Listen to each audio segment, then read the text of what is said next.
கூட ஒரு சில வசனத்தை நாம் வாசித்து இந்த ஏப்ரல் மாதத்திலே இந்த வசனம் முழுவதும் நம்மளை தாங்கி வழி நடத்துகிறதாக இருக்கிறது. ஆகையினாலே நம்ம எல்லாரும் வேதத்தை திருப்பி எபேசியர் எழுதின நிருபம் 5ஆம் அதிகாரம், எபேசியர் 5ஆம் அதிகாரம் 15, 16, 17, 18, 19, 21 வசனம் வரைய நாம் வாசிக்க நாம் கவனமாய் நாம் கேட்போம். மீண்டும் சொல்லுகிறேன், எபேசியர் 5ஆம் அதிகாரம் 15 21 வசனம் முடிய.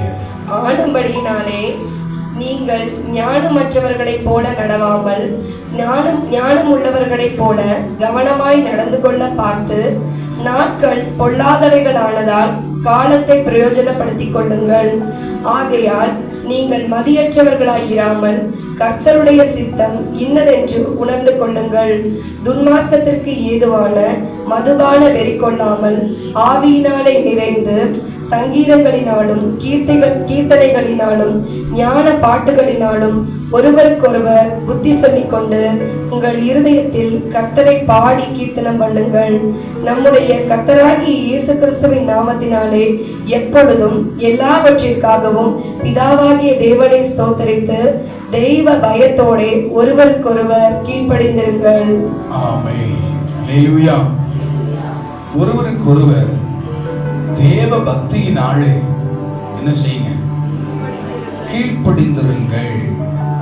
இந்த நாளிலும் வேதம் சொல்லுகிறது, ஞானம் உள்ளவர்களாய் நீங்கள் நடந்து கொள்ள வேண்டியது கர்த்தருடைய சித்தம். ஞானமற்றவர்களாக அல்ல, ஞானம் உள்ளவர்களாக. எல்லா விதத்திலுமே நீங்கள் எப்படி விளங்க வேண்டும் என்றால், ஞானத்தோடு என்ன செய்யணுமா? ஆமென். உங்க வேலையில, உங்க குடும்பத்துல, பிள்ளை வளர்ப்பதில், குடும்பத்தை கட்டுவதில், எல்லா விதத்திலுமே நீங்கள் ஞானம் உள்ளவர்களாய் எல்லாவற்றையும் செய்ய கர்த்தர் உங்களுக்கு கற்பித்த கட்டளைகளை விட்டு ஒரு காலும் விலகாதிருங்கள். அல்லேலூயா. இந்த ஞானம் உள்ளவன் எதை செய்வான், எதை செய்ய மாட்டான் என்பதை தான் இந்த நாளிலே கர்த்தருடைய வசனத்தை கொண்டு தேவன் நம்மளுக்கு போதிக்க போகிறார். ஞானம் உள்ளவன் தேவனுடைய நாமத்தையே மகிமைப்படுத்திக் கொண்டிருப்பான். அவன் கீழ்ப்படிந்திருப்பான். அவன் குடும்பத்திற்கும் சங்கத்துக்கும் சபைக்கும் முன்மாதிரியாக சாட்சி உள்ள வாழ்க்கையை வாழ இந்த ஞானம் உள்ளவனுடைய வழி கர்த்தருக்கு பிரியமாயிருக்கும். அல்லேலூயா. ஞானம் இல்லாதவனோ வேதத்திலே ஒரு பிசாசு பிடித்தவன் தன் சரீரத்தையே கிழித்துக் கொண்டு தான் நிர்வாணி என்பதை அறியாமல் அவன் சுற்றி வந்ததை போல ஞானம் இல்லாதவர்கள் தன் கைகளினாலே தன் சரீரங்களை என்ன செய்வார்கள்? கிழித்துக் கொள்வார்கள். ஆகினால் தான் வேத புஸ்தகம் சொல்லப்படுகிறது, புத்தியுள்ள ஸ்திரீ தன் வீட்டை, புத்தி இல்லாதவளோ தன் கைகளினாலே தன் வீட்டை இடித்து போடுகிறாள். அல்லேலூயா. இன்னைக்கு தேவ ஆவியானவர் சபையின் மூலியமாய் தேவன் நம்மளை ஞானம் உள்ளவனாக, தேவன் நம்மளை உருவாக்குனதுக்கு என்ன முகாந்திரம் என்று கேட்டால், உன் குடும்பத்தையும் தேவ வார்த்தையையும் தேவனுடைய சித்தத்தை நிறைவேற்றி கட்டும்படியாக கர்த்தர் உனக்கு என்ன கொடுத்திருக்கிறார் கேட்டா, ஞானத்தை கர்த்தர் கொடுத்திருக்கிறார். அல்லேலூயா. இன்னைக்கு ஞானம் உள்ளவன் ஒரு 3 காரியங்களை அவன் செய்ய தேவன் அவனை ஏவினார். அல்லேலூயா. என்ன 3 காரியங்கள்? முதல்ல இதே அதிகாரத்திலே சொல்லப்படுகிறது, வாசிக்கலாம். 16வது வசனத்தை நீங்க வாசித்து பாருங்களேன். நாட்கள் பொல்லாதவைகளானதால் காலத்தை பிரயோஜனப்படுத்திக் கொள்ளுங்க. காலத்தை என்ன செய்யுங்க? பிரயோஜனப்படுத்திக் கொள்ளுங்க. காலத்தையும் நேரத்தையும் ஞானம் உள்ளவன் பிரயோஜனப்படுத்திக் கொள்ளுவான். ஆமென். நேரத்தை பிரயோஜனப்படுத்திக் கொள்ளுங்கள். இன்னைக்கு எதை நீ பிரயோஜனம் என்று நினைக்கிறாய், எது உனக்கு நன்மை என்று நினைக்கிறாயோ, தேவன் அதற்கு எதிர்மாறாக உன்னோடு பேசுகிறார். இன்னைக்கு நமக்கு இது பிரயோஜனம் என்று சொல்லுகிறோம். எனக்கு இந்த வீடு எனக்கு பிரயோஜனம், எனக்கு இந்த வேலை எனக்கு பிரயோஜனம், எனக்கு இந்த பணம் எனக்கு பிரயோஜனம் என்றெல்லாம் இந்த உலகத்திலே அநேக காரியங்களை இதுதான் எனக்கு பிரயோஜனம் என்று சொல்லி ஓடுகிற இந்த நாட்களிலே வேதம் சொல்கிறது, உன் நேரத்தை தேவ சமூகத்துக்கு நேராய் திருப்பு. வீடு இன்னைக்கு இல்லாட்டி நாளைக்கு என்ன செஞ்சிடலாம்? வாங்கிடலாம். நிலம் இன்னைக்கு இல்லாட்டி நாளைக்கு என்ன செஞ்சிடலாம்? வாங்கிடலாம். இன்னைக்கு நான் சம்பாதிக்காட்டி நாளைக்கு என்ன செஞ்சிடலாம்? சம்பாதித்து விடலாம். ஆனால் நேரத்தை ஒரு நாளும் உன்னால மீண்டும் அந்த நேரத்துக்கு உன்னால கடந்து போகவே முடியாது. இன்னைக்கு ஜெபிக்கக்கூடிய ஜெபத்தை நீ விட்டு விட்டாய் என்றால், இன்றைக்கு தேவனை ஆராதிக்கக்கூடிய நேரத்தை, இன்றைக்கு வேதத்தை வாசிக்கக்கூடிய நேரத்தை இன்றைக்கு நீ விட்டு விட்டாய் என்றால், வேறு எந்த நாட்களும் இந்த நாட்களும் நேரமும் உனக்கு என்ன செய்யாது? வராது. ஹல்லேலூயா. பிரியமானவர்களே, நேரம் ஒரு காலம் விட்டு விடாது. இந்த நேரம் கிடைக்காது. கர்த்தர் ஆராதிக்கக்கூடிய இந்த தருணம் கிடைக்காது. நீங்க அநேக இன்று ஜெபிக்கலன்னா நாளைக்கு ஜெபிக்கலாம். இன்னைக்கு வேதத்தை வாசிக்கலாம், நாளைக்கு வேதத்தை வாசிக்கலாம். இன்னைக்கு சபைக்கு போலன்னா நாளைக்கு சபைக்கு போலாம். இன்னைக்கு திருவிருந்து எடுக்கலாம்னா நாளைக்கு திருவிருந்து எடுக்கலாம். இன்றைக்கு 9 மணி நேரத்தோடு கூட ஆராதனைக்கு போலனா 9:10க்கு போலாம், 9:30க்கு போலாம், 10 மணிக்கு போலாம். இந்த நேரம் மீண்டும் கிடைக்காது. ஏப்ரல் மாதம் 6ஆம் தேதி 2025ஆம் வருடத்திலே காலை 9 மணி மீண்டும் உன்னால பார்க்க முடியாது. ஞானம் உள்ளவன் நேரத்தை வீணடிக்க மாட்டான். எத்தனை பேர் அது விசுவாசத்தோடு சொல்ல முடியும்? சத்தம் ஒரு அலையிலே சொல்லலாம். நேரத்தை என்ன செய்ய மாட்டான்? வீணடிக்க மாட்டான். கர்த்தருக்கு கொடுக்க வேண்டிய நேரத்தை என்ன செய்யுங்க? கொடுத்துருங்க. தேவனுக்கு கொடுக்க வேண்டிய கனத்தையும் மகிமையும் எவன் கொடுக்கிறானோ அவன்தான் ஞானவான். ஹல்லேலூயா. இந்த உலகத்துல எதை சம்பாதித்தால் அதுல உனக்கு லாபம் அல்ல. கர்த்தருடைய அன்பை சம்பாதித்துக் கொள். கர்த்தர் இந்த நேரத்திலேயே உன்னை நடத்த விரும்புகிறார். இந்த ஒழுங்கின்படி உன்னை நடத்த விரும்புகிறார். ஆகையினாலே இந்த ஒழுங்கின்படி எவன் நடக்கிறானோ அவன் வாழ்க்கையிலே அவன் வேண்டுதன காரியங்களை கர்த்தர் நிறைவாய் தர வல்லவராக இருக்கிறார்.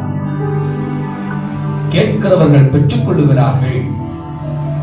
அநேக பேர் நாட்களையும் நேரத்தையும் தொலைத்து விட்டு இன்னைக்கு அநேக தன் வாழ்க்கை கேள்விக்குறியிலே இருப்பதை நம் கண்களிலே கண்டு கொண்டிருக்கிறோம் அல்லவா? அநேகருடைய வாழ்க்கை என்ன ஆனது என்று தெரியாமல் போகிறது. தேவன் சொல்லுகிறார், ஞானத்தோடு கர்த்தருடைய நேரத்தை ஜாக்கிரதையாய் செலவு பண்ணு. ஹல்லேலூயா. இனி மீண்டும் இந்த நேரம் இந்த காலம் உன் வாழ்விலே வராது. எத்தனை பேர் அதை நம்பிக்கையோடு சொல்ல முடியும்? ஒரு சிறிய ஒரு செய்தியை நான் பார்த்தேன். எனக்கு மிகுந்த வியப்பூட்டதாக இருந்தது. ஒரு மனிதன், ஒரு பெரிய ஒரு பிசினஸ் மேன், அவன் ஆசையாக ஒரு மிகப்பெரிய ஒரு கோடி கணக்கில் ஒரு மிகப்பெரிய ஒரு காரை வாங்குகிறார். அந்த காரை வாங்கி அவனுக்கு மிகுந்த பிரியமான அந்த கார், பல கோடிகளை கொடுத்து அவன் வாங்குகிறான். வாங்கி அதற்கு என்று ஒரு டிரைவரை போடுறார். அவர் வீட்டிலிருந்து அலுவலகத்துக்கு ஒரு 20 நிமிஷம் காலையில் அதுல பயணம் போறாரு. மீண்டும் வேலை முடிந்து இரவு ஒரு 20 நிமிஷம் அந்த காரில் வீட்டுக்கு வந்துறாரு. மொத்தமே 40 நிமிஷம் தான் அந்த கார்ல என்ன செய்யறாரு, அவர் பயணிக்கிறார். பல கோடி. ஆனா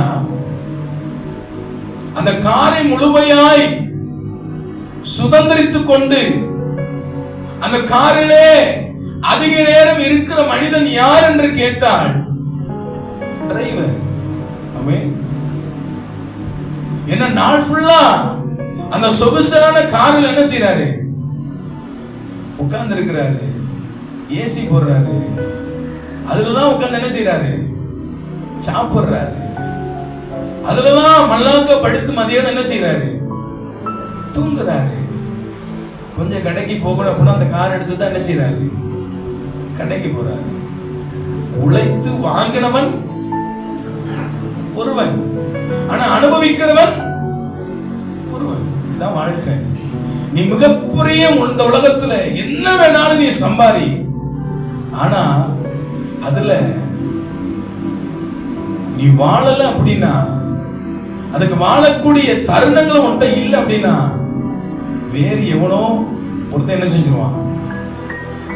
ஹல்லேலூயா. இந்த நேரத்தை தேவனுக்கென்று, இந்த காலத்தை தேவனுக்கென்று நீ கொடுக்கவில்லை என்றால், வேறு ஒரு நபர், வேறு மனிதனுக்கு அந்த ஆசீர்வாதங்களை தேவன் கொடுக்க வல்லவராக இருக்கிறார். எத்தனை பேர் ஆமென் சொல்ல முடியும்? உன்னால சம்பாதிக்கத்தான் முடியும், ஆனா என்ன செய்ய முடியாது? எல்லாம் சொல்லுங்களேன். என்ன செய்ய முடியாது? அனுபவிக்க முடியாது. எதுக்கு என்ன சம்பாதிக்கிற? அனுபவிக்கதான். ஆனா உன்னால என்ன செய்ய முடியாது? ஹல்லேலூயா. நீங்க இருக்க காலகட்டங்கள் அப்படிதான் இருக்கிறது. ஆகையினாலே நேரத்தையும் காலங்களையும் யாருக்கு கொடுங்க? ஹல்லேலூயா. இங்கு ஒரு மனிதன் வேதத்தை வாசிக்கலாம். அப்போஸ்தலனாகிய புஸ்தகம் 20ஆம் அதிகாரம், அப்போஸ்தல புஸ்தகம் 20ஆம் அதிகாரம், அதிலே 6வது வசனம். புளிப்பில்லாத அப்ப பண்டிகை நாட்களுக்கு பின்பு நாங்கள் கப்பல் ஏறி பிலிப்பு பட்டணத்தை விட்டு 5 நாளைக்குள்ளே யூரோவா பட்டணத்துக்கு அவர்களிடத்தில் வந்து அங்கே 7 நாள் தங்கியிருந்தோம். வாரத்தின் முதல் நாளிலே அப்பம் பிற்கும்படி சீஷர்கள் கூடி வந்திருக்கையில் பவுல் மறுநாளிலே புறப்பட வேண்டும் என்று அவர்களுடனே சம்பாஷித்து நடுராத்திரி மட்டும் பிரசங்கித்தார். ஹல்லேலூயா. நேரத்தை காலத்தை அப்போஸ்தலனாகிய பவுலுடைய வாழ்விலே ஏன் தேவன் மிகப்பெரிய ஒரு எழுப்புதலின் சுவிசேஷத்தை இந்த நாள் வரைக்கும் கேட்பதற்கு என்ன முகாந்திரம் என்று கேட்டால், அப்போஸ்தலனாகிய பவுல் நேரத்தையும் காலத்தையும் சரியாய் பயன்படுத்தினான். ஹல்லேலூயா. அடுத்த நாள் நான் அடுத்த தேசத்துக்கு போக வேண்டும். ஆகையினாலே இந்த நாளிலே தேவன் கொடுத்த இந்த நேரத்திலே நான் தேவன் கொடுத்த வேலையை நான் என்ன செய்ய வேண்டும்? செய்து முடிக்க வேண்டும். எப்ப சொல்றாரு? நடுராத்திரியிலே என்ன செய்யறாரா? கர்த்தருடைய வார்த்தையை பிரசங்கிக்கிறார். ஆமென். நேரத்தை விட்டு விடாதீங்க. அப்போஸ்தலனாகிய பவுல் ரொம்ப டயர்டா இருக்கு, ரொம்ப களைப்பா இருக்கு. இதன் அடுத்த முறை வரும்போது இடத்துல பேசுறேன்னு சொல்லல. நான் 7 நாட்கள் இந்த இடத்துல தங்கியிருந்து ஊழியம் செய்தது போதும், இதுக்கு மேலையான ஊழியம் செய்யணும்னு சொல்லி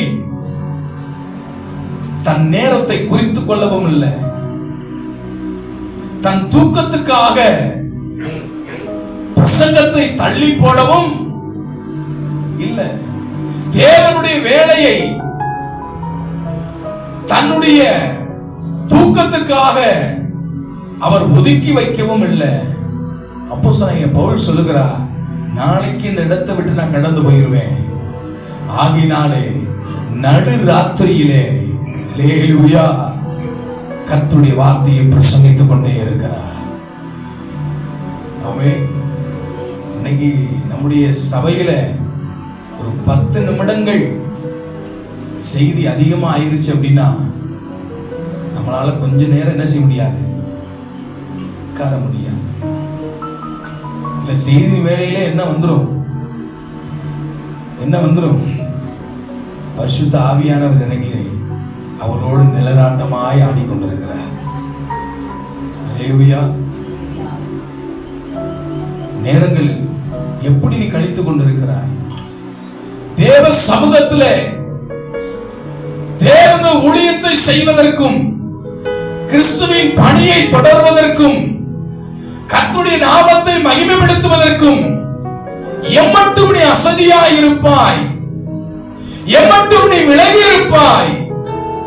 தேவன் சொல்லுகிறார், ஞானமுள்ளவனாய் விளங்கு, ஞானமுள்ளவனாய் தேவ ஊழியத்தையும் கிறிஸ்துவின் பணியை செய்ய நீ முன்வருவாய் என்றால் அப்போஸ்தலனாகிய பவுல் செய்ததை காட்டிலும் கர்த்தர் உண்மையுமாய் பயங்கரமான காரியங்களை உங்கள் குடும்பத்திலே கர்த்தர் செய்ய வல்லவராக இருக்கிறார்.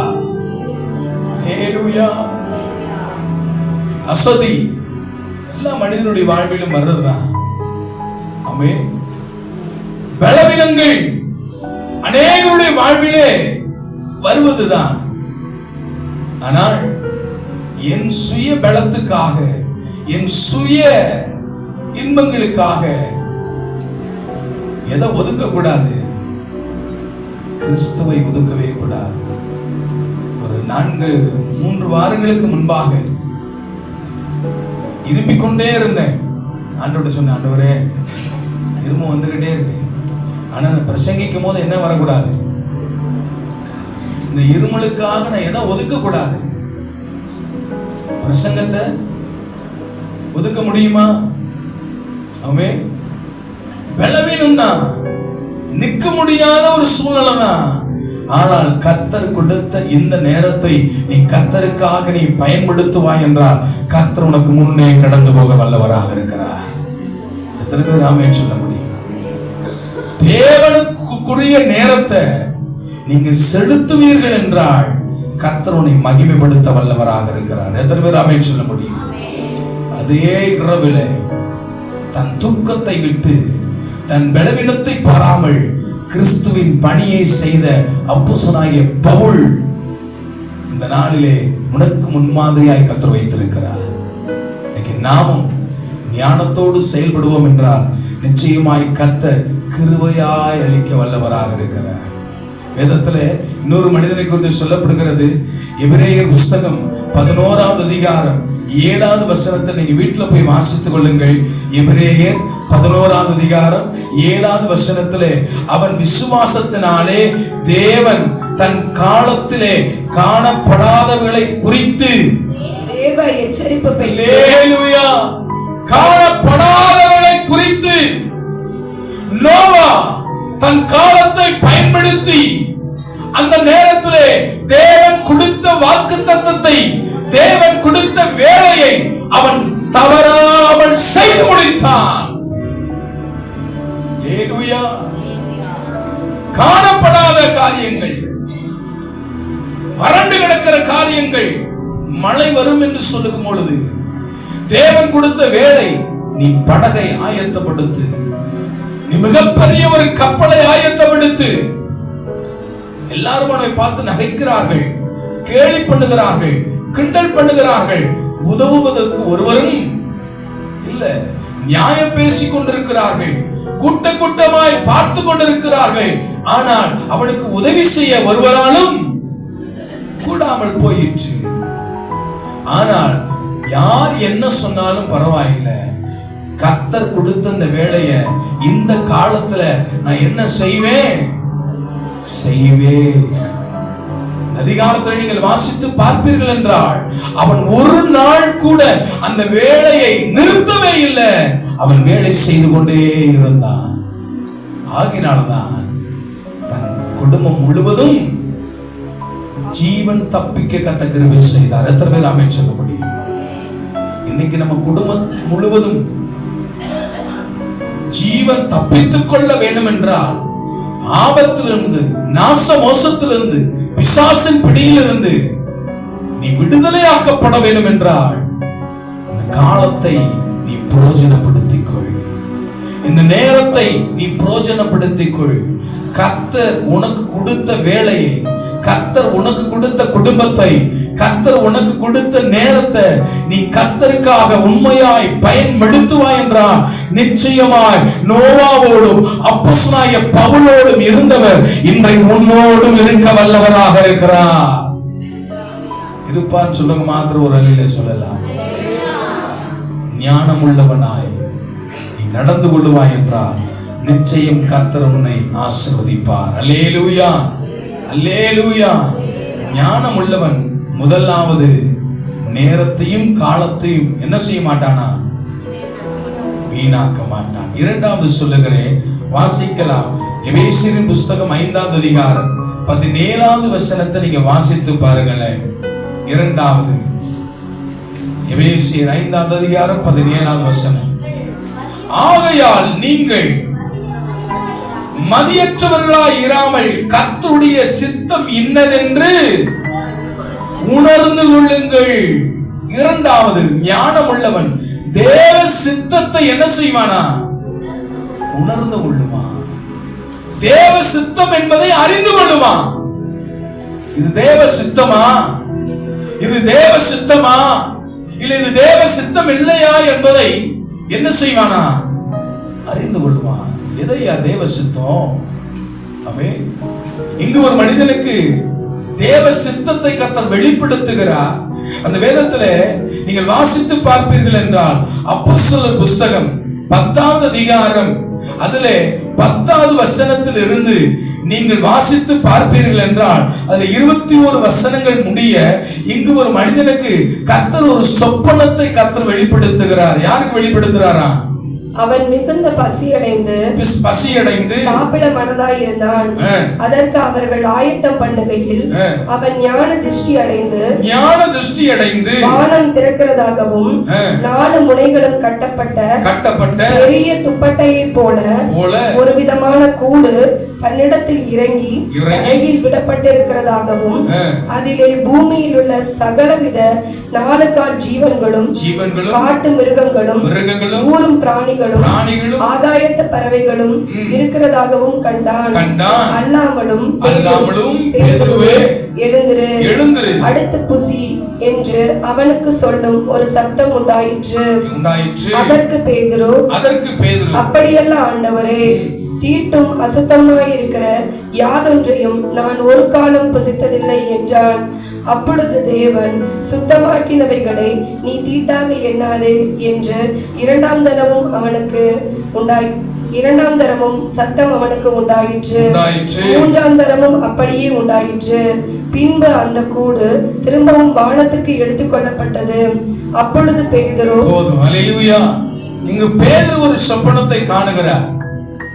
என்ன சொப்பனம்? ஒரு கூடு இருக்கிறது, அதில் 4 கால் ஜீவன்கள் எல்லாம் இருக்கிறது. இதை நீ அடித்து புசி என்று சொல்லும் பொழுது அவன் பேதுரு சொல்லுகிறான், நான் தீட்டானதை எதுவும் என்ன செய்ய மாட்டேன், சாப்பிட மாட்டேன். ஆனா தேவ சித்தம் என்ன, தேவனுடைய தரிசனம் என்ன அவனுக்கு கொடுக்கப்பட்டது? அடித்து புசி. ஹல்லேலூயா.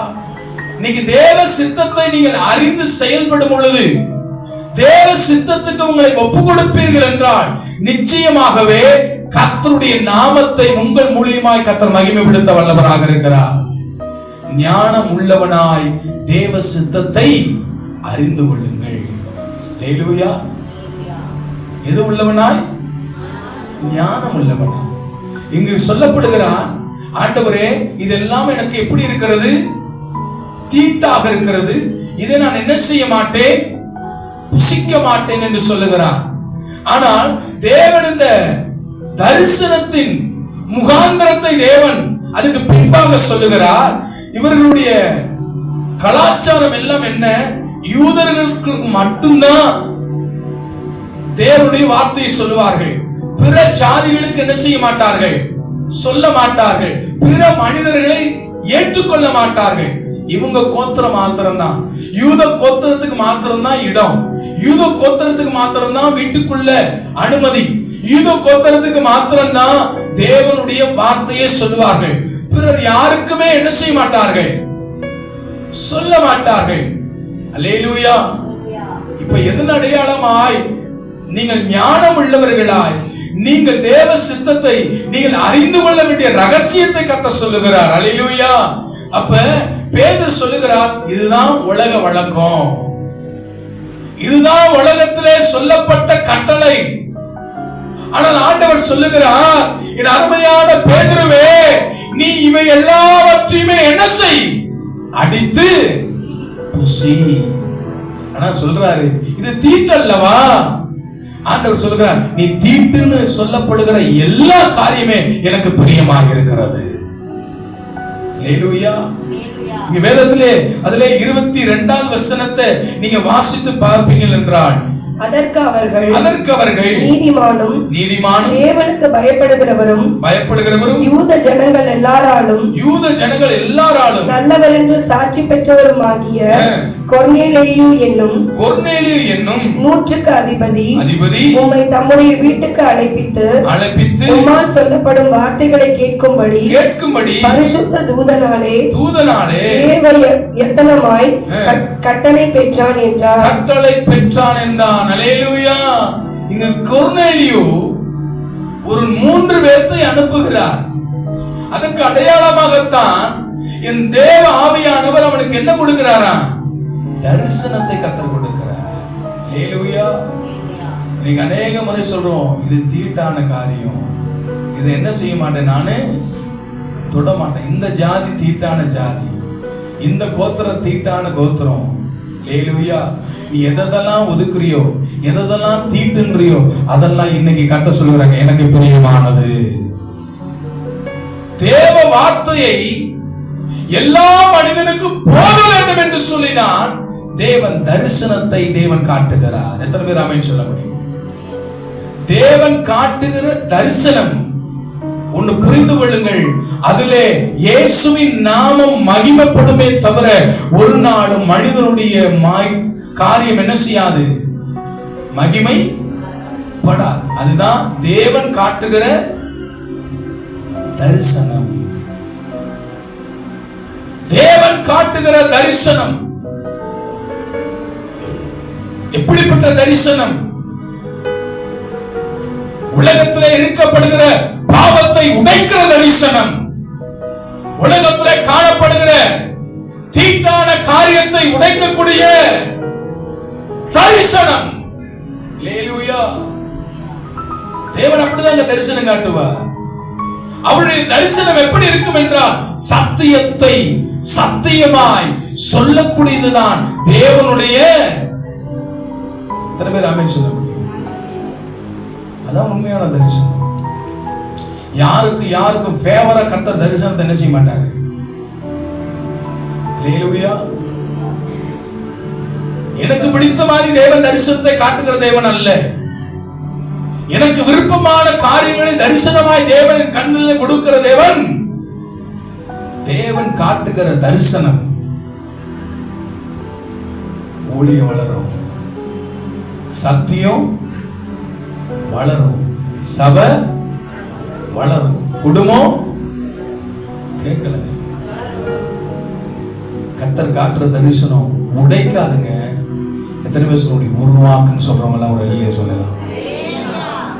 எல்லாம் சொல்லுங்க, தேவன் காட்டுகிற தரிசனம் உடைக்கிறதல்ல, உருவாக்கும்.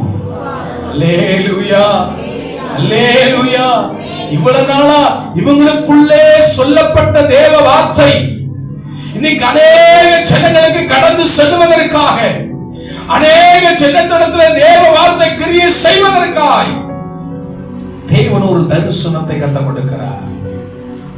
பேதுரு சொல்லுகிறார், ஐயா இது தீட்டாச்சே, இதை நான் புசிக்க கூடாது, இதை எப்படி நான் புசிப்பேன், இதை எப்படி நான் செய்வேன், எப்படி இந்த வீட்டுக்கு போவேன், எப்படி இந்த நபரை பார்ப்பேன், இது எங்களுக்கு வழக்கம் அல்லையே. அவர்கள் தீட்டானவர்களே, அவர்கள் தாழ்ந்த ஜாதி உள்ளவர்களே, அவர்கள் அருவருக்கப்பட்டவர்களே, அவர்கள் பாவிகளே, அவர்கள் பொறாமை உள்ளவர்களே, அவர்கள் வஞ்சிக்கிறவர்களே, அவர்கள் குலைபானம் உள்ளவர்களே, இவர்களை நான் எப்படியா ஏற்றுக்கொள்ளுவேன், இது தீட்டான காரியம் அல்லையா என்று பேதுரு சொல்லும் பொழுது தேவன் சொல்லுகிறார், அவர்களிடத்தில் நீ சொல்ல வேண்டியதை கண்டிப்பாக என்ன செய்ய வேண்டும், வீட்டுக்குள்ள ஏற்றுக்கொள்ளணும்னா ஏற்றுக்கொண்டுதான் ஆகணும், மன்னிக்கணும் அப்படின்னா மன்னித்துதான் ஆகணும்.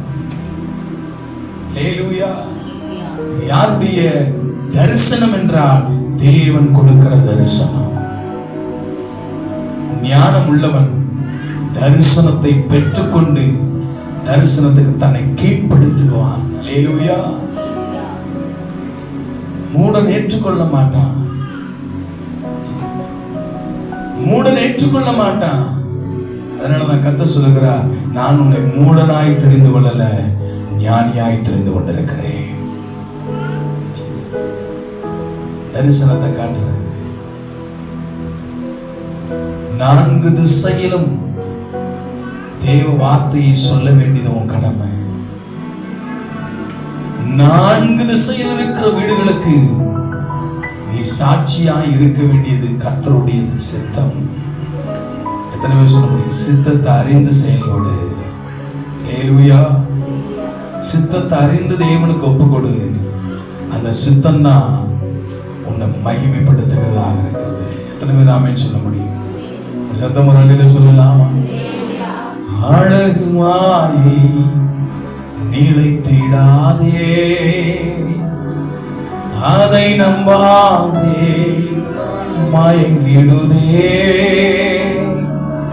மரணம் ஓர் நாள் சந்திக்குமே, மறவாதே உன்னாண்டவரை வருவார், தருணம் இதுவே அழைக்கிறாரே ஆண்டவர்,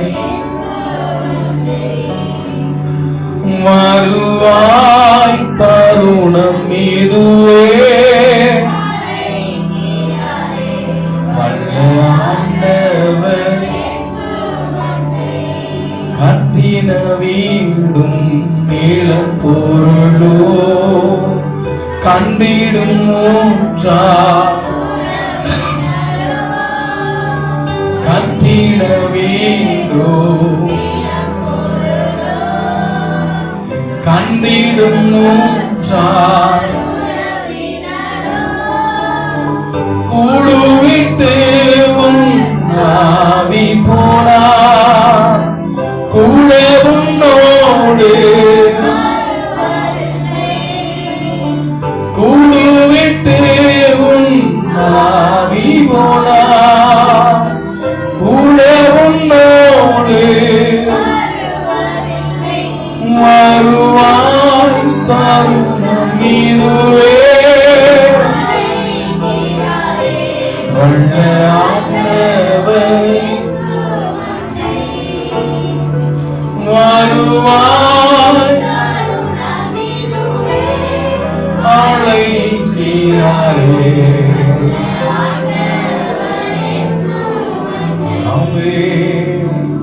ஞானம் உள்ளவன் நேரத்தை வீணடிக்க மாட்டான். ஞானம் உள்ளவன் தேவ சித்தத்தை அறிந்து செயல்படுவான்.